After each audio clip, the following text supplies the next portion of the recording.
Hey, what a good job I've done, Jonathan. Garage, look what Jonathan's been doing. So this is the fence for creating the mould for the front of the roof. There'll be a separate little one for underneath here, and then there'll be the back piece. So there'll be the roof mould is going to be in 1, 2, a bit something like that. 3, yeah. So 1, 2, 3, 4 sections. The roof's going to be in 4 sections. Yeah. We have these which we did yesterday, and we're gonna take them out. So you seen what happened with my gel coat yesterday, and I wasn't enjoying myself at all. So now I'm really nervous. I've got anxiety again. He says that he thinks I don't like fiberglassing because the anxiety it gives you with the urgency of the resins going off, and it can go drastically wrong. Also, this could still go drastically wrong because it might not come out of the mould, it might break the mould, it might be an absolute mess. You've seen what happened with me. I might not have waxed it enough. I'm kind of worried I didn't wax it enough. So do you think this is going to be as good as, better than, or worse than the one that you did? I think it'll be a bit patchier. With the gel coat? Yeah, I mean these are getting painted anyway. I like these videos. You know, the ones where I film you working. Right. And are you gonna use the wedges for getting it out? Yeah. I don't know where to put them. I'll have squiddled them away into a safe place. Now the main piece. Now it hooks in a little bit here, does it? I don't know. It's not too bad on this one. Needs to come out this end first, that way, yeah? Lifts yeah. That way. Back first. You've got to get this edge moving first.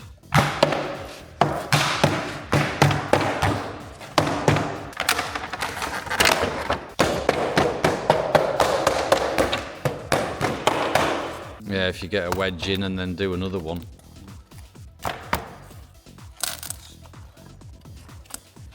Can you shove that in the knife?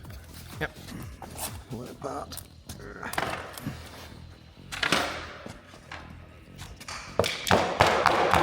So obviously you don't want it to twist too much, but you kind of need it to twist a little bit. Oh, she's coming. She's coming. It's like a birth. Yeah, you can see it's quite light, but it's all right. A little bit of red in there. Has it pulled it out of the mould? It's all right though. It's a sill. It's out. It's smooth and shiny, and it'll. If it was better coated up, because obviously we see these little dark patches here. If it was coated up better, then that'd be absolutely perfectly fine. Yeah. So that'll flat off. Yeah, that'll flat off. This flats off. There's barely an edge. There's hardly any edge. There's the plasticine. Barely an edge at all. Crikey, it's. Yeah, that's what it's like. It's like just no bigger than a mill. Aye, and it's very shallow as well. So and if we do get like bits where we damage the mould like that, it'll solve. Yeah, we'll just repair the mould. Yeah. I wondered what this corner was going. This corner hasn't come out great. I didn't think it was gonna.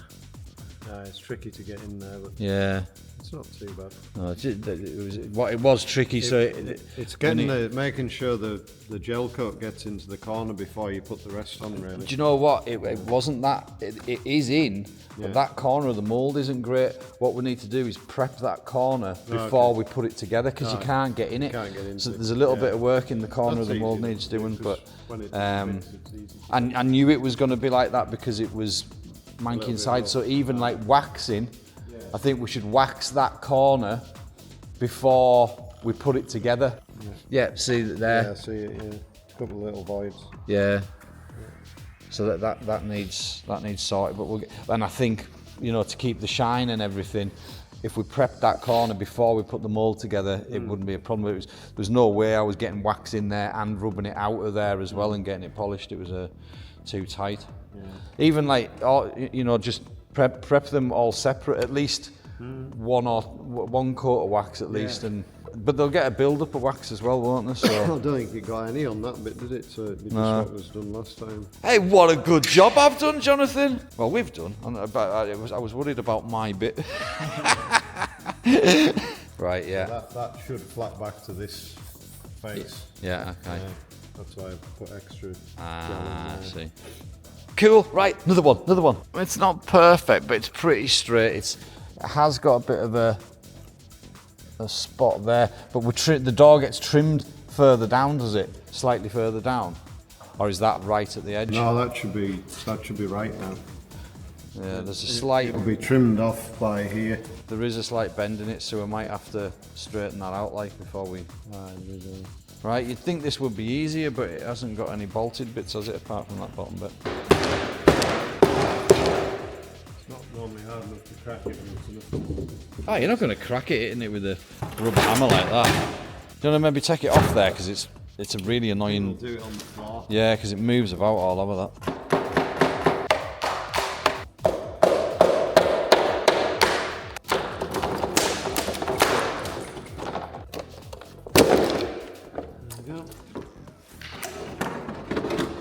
Another birthing. So it's had I've got the gel coat in. There's been a gel coat. You should have had a lump of gel coat in there to make it make it easier for the corners to fill in with the glass. Yeah, that's the problem that we had with the kit originally, wasn't it? That so we really need to build it up in those edges then. Yeah.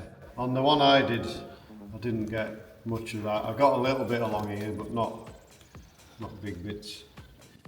Oh well, when learning the problematic areas as well. Yeah. Aye. It's not a bad edge at all, that really, is it? If little bit of a void there. Aye, I think that's going to need a little bit of work anyway to line up with the sill. So yeah. A few voids there, and I'll definitely need to make sure we get more in the edges with the resin. Yeah. The gel coat rather. Yeah. It's all right though. Tap around the edges and see what we can smash off. That is a wonky edge though. It's definitely not straight, so we've got some work to do on that edge anyway. It's got a dip here, yeah. It's got quite a dip, yeah, which is going to translate obviously to the where it meets the skirt. So, in fact, it's that skirt, is it? Yeah, it's that skirt. So we can put them up against each other. Sort of. Oh no, you might not be able to. It might need trimmed first. Yeah, it's going to want trimmed. Well, there we go. That was like a live birthing of 2 RB200 panels. I feel like a dad.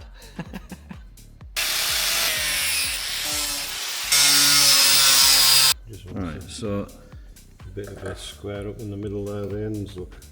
Yeah. There's a little bit on that corner. Just needs a bit of build in the middle of it, and at least I've got a lip. A ledge to be able to build on the back of. I'm not just doing a. Anyway, so. Yeah. That's alright. That's fine. Jonathan's in the background. He's starting taking the moulds of the roof, of which, like I said, there's going to be 4 separate sections. The front part being the first, and then the undercut bits next, and then the back section. I'm working on the door, but I need to get the bottom of the door the same shape as the sill, so I'm just getting that ready for doing some work on it. I also need to go over it, and so where the resin went off yesterday, where the gel coat went off too soon, that's created bubbles in the gel coat. So there's actually like pinholes in the surface that I've noticed as well. So they need sorted, and the holes at the edges where I didn't get enough gel coat in, they need sorted as well. So I'm on Fabio's table. Anything that's a flat surface in here and that stands still for more than 10 minutes turns into a table. Although it's not ideal because it's sliding off, and I certainly don't want to be rubbing it on here. I could do with a bigger table though, because I need to lay the door out. I'm gonna have to do it on the floor, aren't I? God damn it, my poor old back. No, it'd be better on the floor. If this door was better and we didn't have holes in it and we weren't having to adjust the bottom edge and stuff like that, which we will sort in the future pieces. But if we didn't need to do this and I was just taking the lip off, I wouldn't be using 80 grit. I'd be using some 600 or something, and just maybe a bit of maybe a bit of 400 or something. Maybe 180 to knock it off, and then get it down close, and then you'd be onto the 400. Then after that, something a bit smoother, and then you'd polish the edge up. So have a look at this edge here. So I'm just going to pick at it until the blister's gone. So that's coming right the way up there, because it needs to go a bit solid there. It's just all the stuff that's got air behind it.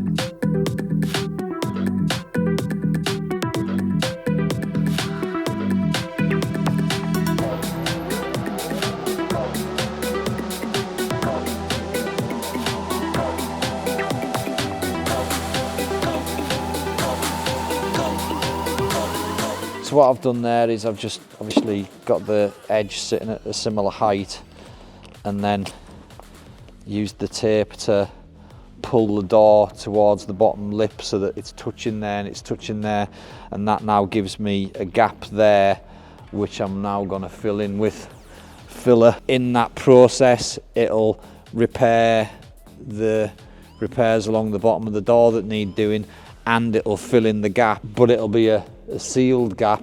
So then when I take that off, block it down a little bit, and then when I sit the door back to its normal position, which is about 4 mil higher up at both ends, that'll then keep an even gap along the bottom and the sides. So sort of it helps it fit to that profile. So I'm gonna mix some filler. I haven't mixed any filler in ages.